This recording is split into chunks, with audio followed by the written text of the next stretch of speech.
Magandang umaga po sa ating lahat at sa video na ito ay sasagutin na po natin ang inyong mga katanungan at ating itong sisimulan sa katanungan ni Mac.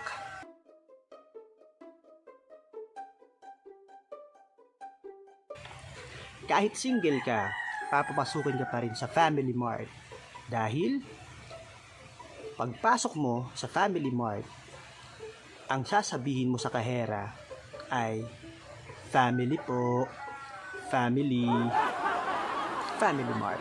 Kaya kahit na single ka, papasukan ka pa rin. Ang ikalawang katanungan ay mula kay Bill. Gwardiya ba si Bill? Hindi ata.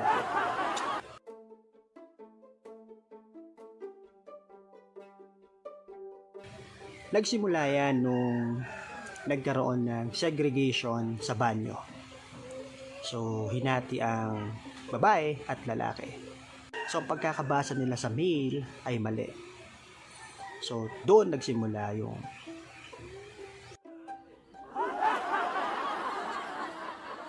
ang ikatlong katanungan ay mula kay Harrison.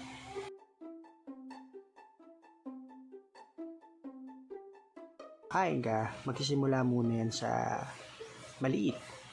Then, pataba ng pataba. Ang susunod naman ay tanong ni JR or ni John Ryan.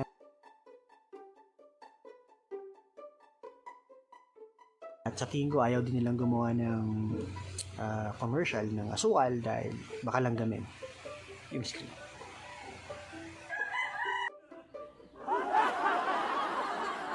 Ang susunod na katanungan ay mula kay Paul. Kung meron man, better siguro kung endorser nila way back then ay si Palito. Isipin mo yun, Posporo, then endorser mo si Palito. Yeah. Ang sagot naman sa kaukulang bilang ng humigit kumulang, kulang-kulang ang bilang, hindi hihigit ang sakit ng siya ay naganap ng iba para punan ang iyong pagkukulang. Next question naman ay may tanong ako. Pwede ba umabsent bukas? And ang tanong ni Summer, and I think nasagot na yan ng ating boss. So let's move on to ang Spice Girls po ba mahilig sa manghang? Katanungan ni Melody. Sagot ay opo. Kumakain ang Spice Girls ng spicy food at kadalasan ang kasama nila ay ang red hot chili pepper. May katanungan din po ako mula kay Nick. Posibleng tinawag ito pula ng itlog kasi pinitik-pitik muna natin yung egg yolk noong unang panahon. So itlog, pinitik-pitik, maging pula ng itlog. And then mag-move tayo sa tanong ni SC.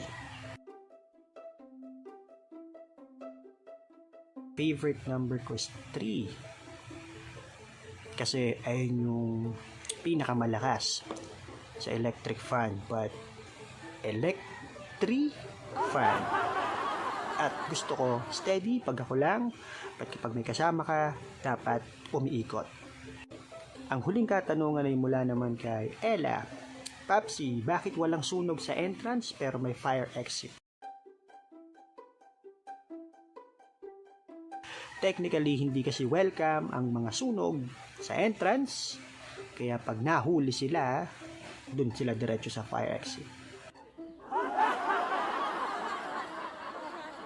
At ito po ang video tungkol sa mga katanungan ninyo at sana nasagot ko ito ng lahat. Ang inaasahan ko ay seryosong katanungan, but it's more on #FestJoke.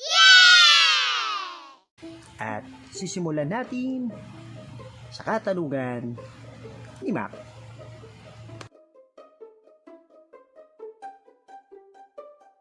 Mayaman si Superman at siya ang nakaimbento ng cryptocurrency. Dalawang katanungan ay mula kay Kuya Phil.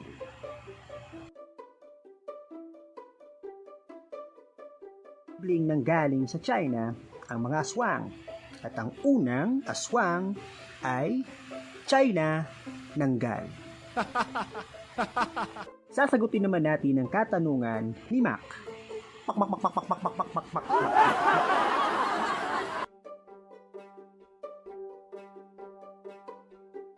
Opo, ang slippers ay madulas, lalo na pagbasa. Slippery when wet. Opo, ang mga sandals ay mabuhangin, pero minsan, kailangan mo ng sandals kapag ikaw ay may problema. Sandals, problema. Ang susunod na katanungan naman ay mula kay TL Fatima.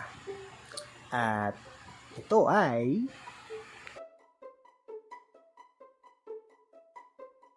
kadalasan ang sagot o ang tugon ng mga kabataan kapag sila ay inutusan ay wait.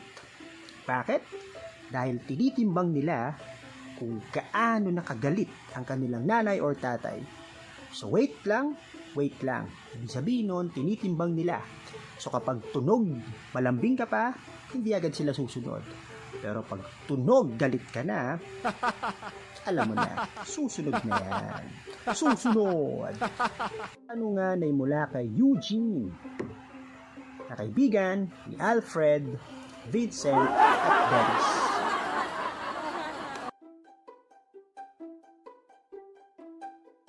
Hotdog ay hotdog pa rin. Dahil ayon sa kasaysayan, inakala ng mga tao noon na karne ng aso ang nasa loob nito. Pero hindi. Yun nga lang ang katanungan ay hotdog pa rin ba ito kapag malamig na? Di ko alam kung natuwa o nabwisit kayo sa video na ito, pero ang importante ay nasagot ko ang inyong mga katanungan, at kung meron pa kayong katanungan, abangan sa episode 3. For more peso jokes, follow niyo lang po ako sa aking mga social media accounts. At huling banat, knock knock, who's there? Follow who? Follow bukid, follow